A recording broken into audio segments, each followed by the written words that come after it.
மாட்டு பண்ணை வச்சு சம்பாதிக்கணும் அப்படின்னு ஆசைப்படுறீங்கன்னா இந்த வீடியோ ஃபுல்லாக பாருங்கள். இது உங்களுக்கான வீடியோ தான். எப்படிலாம் லாபம் எடுக்கலாம் அப்படின்னு சொல்லிட்டு இந்த வீடியோவில் சொல்கிறேன். Welcome to Abin vlogs. மறக்காம சப்ஸ்கிரைப் பண்ணிக்கோங்க. மாடு வளர்த்துறவங்களுக்கு மாடு வந்து நல்லபடியாக நோய் நொடி இல்லாமல் நல்லா பால் கறக்கணும் அப்படின்னு மட்டும்தான் நினைப்பாங்க. நம்ம வீட்டில் யாருக்காச்சும் உடம்பு சரியில்லை எப்படி ஃபீல் ஆகுமோ அதே மாதிரி தான் மாட்டுக்கும் உடம்பு சரியில்லை தான் ஃபீல் ஆகும். புதுசாக ஃபார்மிங் வைக்கிறேன் இல்லை இந்த வீடியோ வந்து நான் சும்மா தான் பார்க்குறேன் அப்படிங்கிறவங்களுக்கு அந்த ஃபீலிங்ஸ் வந்து தெரியாது. ஆல்ரெடி மாடு வச்சிருக்கவங்களுக்கு கண்டிப்பாக தெரியும். மறக்காமல் உங்கள் கருத்தை கமெண்ட்ல ஷேர் பண்ணிட்டு போங்க. வாங்க வீடியோக்குள்ளே போகலாம். நம்ம ஆரம்பிக்கிறதுக்கு முன்னாடியே ஒரு ஃப்ரீ அட்வைஸ் தான். என்னன்னு கேட்டிங்கன்னா, நீங்கள் ஓனில் இருந்தால் மட்டும் நீங்கள் வந்து ஃபார்மிங் ஸ்டார்ட் பண்ணுங்கள். இல்லைன்னு நீங்கள் ஸ்டார்ட் பண்ணாதீங்க. நீங்கள் ரெண்டில் எடுத்தோ இல்லை வந்து குத்தகைக்கு எடுத்தோ நீங்கள் வந்து ஸ்டார்ட் பண்ணாதீங்க. ரொம்ப லாஸில் தான் போய் முடியும். அப்போ மாட்டு பண்ணை வச்சுருந்தா கண்டிப்பாக லாபம் வராதாடா அப்படின்னு கேட்டிங்கன்னா கண்டிப்பாக வரும். வராமலாம் இருக்காது. நீங்கள் ஓன்லேருந்து வச்சுருந்தா மட்டும்தான் உங்களுக்கு லாபம் அதிகமாக வரும். ஒவ்வொரு சில நேரத்தில் வந்து லாபம் வந்து நஷ்டமாக மாறதுக்கும் வாய்ப்பு இருக்குது.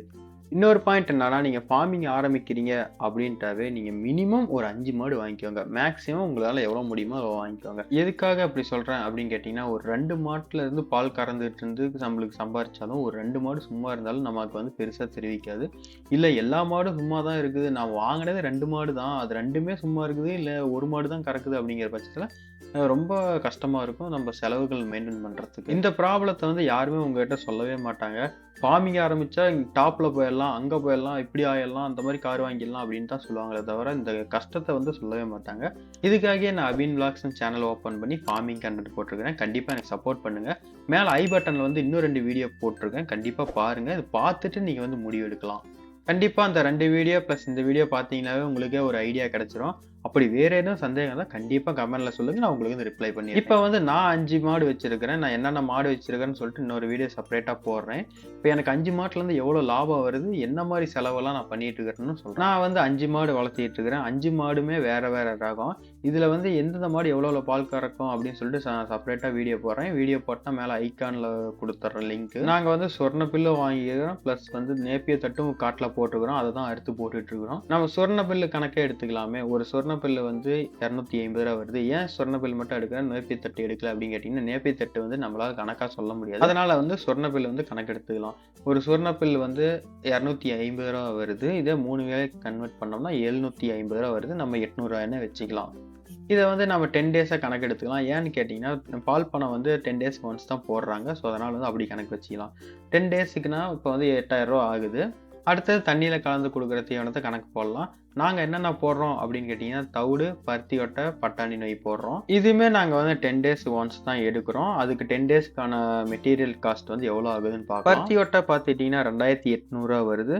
தவிடு பார்த்துட்டிங்கன்னா 950. பட்டாணி நொய் வந்து 1350.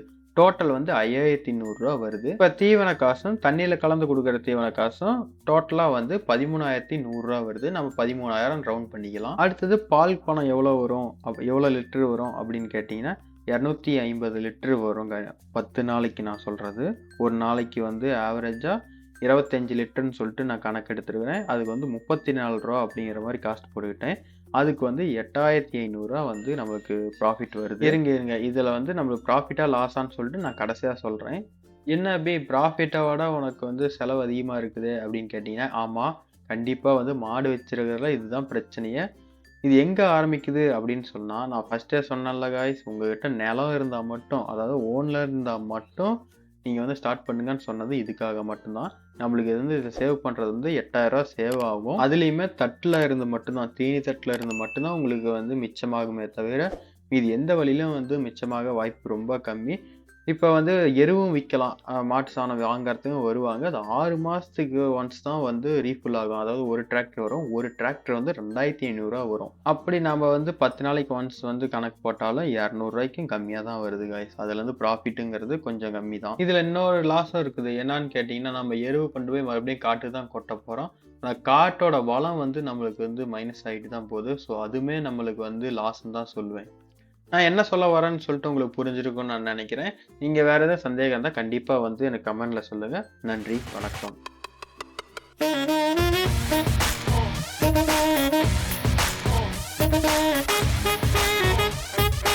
Put your freaky hands